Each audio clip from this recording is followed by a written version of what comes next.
মালদার বামনগোলা এলাকার নিখোঁজ যুবতী উদ্ধার বাংলাদেশে। মালদার ভারত বাংলাদেশ সীমান্ত এলাকায় সক্রিয় পাচার চক্র।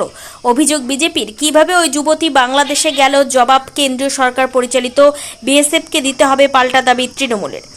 মালদার বামনগোলা থানার গোবিন্দপুর মহেশপুর গ্রাম পঞ্চায়েতের কাশিমপুর এলাকার এক যুবতী রাতারাতি নিখোঁজ হয়ে যায়। পরিবারের পক্ষ থেকে বামনগোলা থানায় অভিযোগ দায়ের করা হয়। এরপরই ওই যুবতী মালদা জেলার পার্শ্ববর্তী বাংলাদেশের নওগাঁ জেলার সাপাহার থানার বামনপাড়া এলাকা থেকে বর্ডার গার্ড বাংলাদেশের হাতে উদ্ধার হয়। তার সাথে মাসুদ নামে এক বাংলাদেশি যুবক ছিল। এরপরে ওই যুবতীকে গ্রেপ্তার করেছে বাংলাদেশের সাপাহার থানার পুলিশ। যুবতীর পরিবারের অভিযোগ, এই যুবকের ব্যাপারে তারা কিছু জানে না। সম্ভবত সোশ্যাল মিডিয়ার মাধ্যমে ওই যুবকের সাথে পরিচয় হয়েছিল। ওই যুবকের বাড়ি বাংলাদেশে। ওই যুবতীকে প্রেমের জালে ফাঁসিয়ে বাংলাদেশে নিয়ে যাওয়া হয়েছে বলে অনুমান পরিবারের লোকজনের। কিভাবে মেয়েকে এখন ফেরত আনবে বুঝতে পারছে না পরিবার। আমাদেরকে উদ্ধার করো, আমি বিপদে আছি। আর আমার যত ডকুমেন্টস আছে কেউ যদি বলে আমার ডকুমেন্টস দিয়ে আমাকে এখান থেকে নিয়ে যাও। আর বাংলাদেশে যদি কেউ থাকে তাহলে আমার কাছে পাঠিয়ে দাও।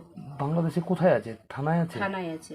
কোন থানায় আছে? সপার থানায় আছে? ওগুলো বলতে পারলো না, মানে ফোনটা ইয়ে হয়ে গেল। আপনার মেয়ে বাংলাদেশ গেল কিভাবে? সেটা আমরা জানি না কিভাবে গেছে।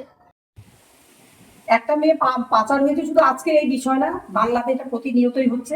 আর আজকে আমার মালদাতে তো প্রচুর ভাবেই হচ্ছে, কারণ গত কিছুদিন আগে আমরা দেখলাম, গাজলেও দেখলাম যে জিনিস হচ্ছে। আজকে আমার এই বামুনগাঁও হয়েছে। এটা আজকে বলে না, এই মেয়েটাকে এইভাবে পাচার করছে বাংলাদেশ থেকে, মানে বাইরের দেশ এইভাবে পাচার করছে, অথচ আমার বাংলার প্রশাসন চুপ, নিশ্চুপ, পুলিশ এখানে কিচ্ছু করছে না। শুধু আজকে এখানে নয়, কিছুদিন আগে মদনাবতীতেও একটি মেয়ে এইভাবেই ধর্ষণ হলো।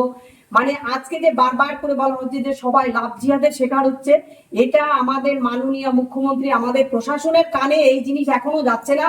বাংলার প্রত্যেকটা ঘরের মেয়েরা আজকে এই পাড়ার নিয়ে গেছে, কালকে আমার আপনার সবার ঘরের মেয়ে যাবে। তবে যদি মুখ্যমন্ত্রী যদি চোখ খোলে। বিজেপির যারা এসব কথাগুলো বলছে তাদেরকে কিছু আইন সম্বন্ধে জানা উচিত। এবার তারা জেনে বলছে না না জেনে বলছে, এরা দেখেন রাজ্য সরকারের উপরে দোষ দিচ্ছে। এবার আমি যতটুকু শুনেছি যে দক্ষিণ দিনাজপুরের নাহিলপুরি ক্যাম্প দিয়ে নাকি মেয়েটা পার হয়ে ওপারে বাংলাদেশের বিজিবির কাছে ধরা পড়েছে। তো বাংলাদেশের পুলিশ যে তাকে ধরলো, তাহলে ইন্ডিয়ার সীমান্তটা পার হলো কি করে? এখানে তো রাজ্যের পুলিশ দেখে না, সেটা তো তার বর্ডার থাকে বিএসএফরা হচ্ছে কেন্দ্র সরকারের, তাহলে পক্ষান্তরে বিজেপিরই। তাহলে সেই বিজেপি আবার কি করে তৃণমূলের পুলিশ প্রশাসনের উপর দোষ দিচ্ছে? এটা তাদেরকে তো ভাবা উচিত। কেন্দ্রের ফোর্স, অমিত শাহর ফোর্স, কেন্দ্র সরকারের ফোর্স, অর্থাৎ বিজেপি সরকারের ফোর্স কেন্দ্রের সীমান্তে পাহারা দিচ্ছে। তাদের কাজ দিয়ে মেয়েটি ওপারে বাংলাদেশে গিয়ে ধরা পড়লো, তাহলে পক্ষান্তরে ব্যর্থতাটা তো তাদেরই বর্তায়। এটা তো রাজ্য